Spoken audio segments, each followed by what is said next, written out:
বা গন্ধ, এটা আমি জড়ায় রাখতে চাই। আর ঈদের প্রথম যখন সিনেমাটা বের হবে, হলের প্রথম চেয়ারটাই আমার সিরিয়াল থাকবে। হলের প্রথম যে চেয়ারটা থাকবে ওইখানে আমার বসার সিরিয়াল থাকবে। আমি কারোর বাপে দালালি করি না, আমার কাছে যেটা ভালো মনে হয়েছে সেটাই তো আমি বলবো। না, এই সিনেমা না দেখে আমি বাড়ি যাব না। রিভেঞ্জ আসিতেছে, রিভেঞ্জ সিনেমা আসিতেছে, সবাইকে রিভেঞ্জ সিনেমা দেখার অনুরোধ এবং আগমন রইল। আমি তো ট্রেলার দেখেই পাগল হয়ে গেছি, কিন্তু পিকচার আবি বাকি হ্যাঁ। লাগলে আমি আমার পকেট থেকে টাকা খরচ করে যাদের দেখার সামর্থ্য থাকবে না তাদেরকে আমি টিকিট কিনে দেব। এ ভাই ভাই, আপনি এখানে কি করেন? আপনি কি রিভেঞ্জ রিভেঞ্জ এই সিনেমার পোস্টার, এ তো মোহাম্মদ ইকবালের সিনেমার পোস্টার, আর এটা নিয়ে আপনি এখানে শুয়ে রয়েছেন কেন ভাই?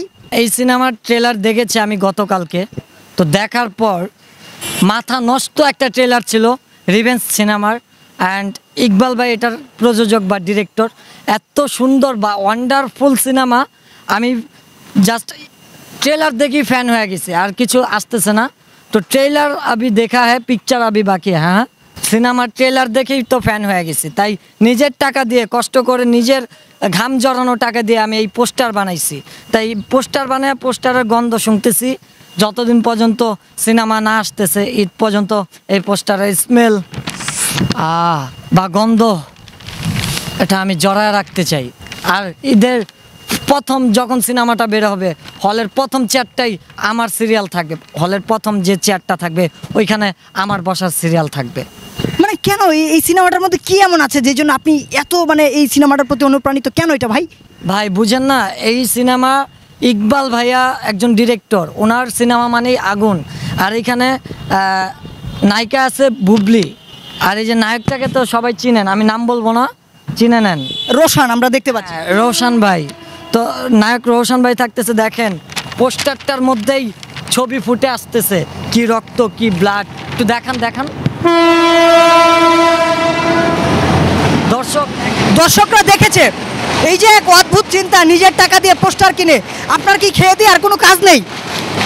ভাই আমি তো আর পাগল হয়ে যাই নাই, অবশ্যই পাগল হয়েছি এই সিনেমার ট্রেলার দেখার পর থেকে, বাট মানসিকভাবে পাগল হই নাই।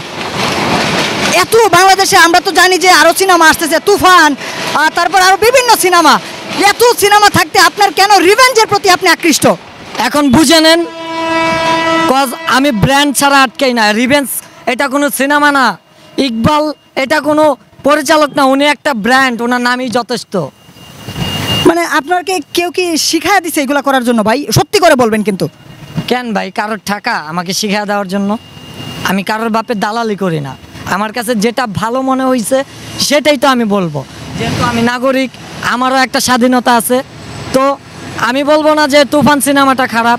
তুফান মুভিও আমি ট্রেলার দেখছি, ওয়ান্ডারফুল মুভি। তুফান সিনেমার মতো এটা আরেক তুফান, এটা দ্বিতীয় তুফান, রিভেঞ্জ দ্বিতীয় তুফান। তুফানের সাথে কি টক্কর দিতে পারবে এটা? ইনশাআল্লাহ বলতে পারতেছি না, পরিস্থিতি যেভাবে যাচ্ছে হয়তো ভবিষ্যতে দিতে পারে। আপনি কি এই সিনেমা না দেখে বাড়ি যাবেন না? না, এই সিনেমা না দেখে আমি বাড়ি যাব না। এখন আপনি কি এই ঢাকা শহরের মানুষকে এই পোস্টারটা হাতে হাতে ঘুরে নিয়ে দেখাবেন? হ্যাঁ, ঘুরে দেখাবো, যাতে আমার মতো তারা যেন একটা ভক্ত বা ফ্যান হয়ে যায় এই সিনেমার, যে আসলে এই সিনেমার ভিতরে রহস্য কি সেটাই আমি তাদের বোঝাতে চাই। তার জন্য সবাই হলে যায় এই সিনেমাটা দেখে আসবেন। তাহলে কি এখন আপাতত এই পোস্টার দিয়ে সীমিত রাখতে চান? হ্যাঁ, এই পোস্টার দিয়ে আমি সীমিত রাখতে যাচ্ছি, কারণ ঈদের মাত্র আর কিছুদিন আছে, সীমিত সময়, এই সময়ের ভিতরেই রিভেঞ্জ রিলিজ হয়ে যাবে ইনশাআল্লাহ।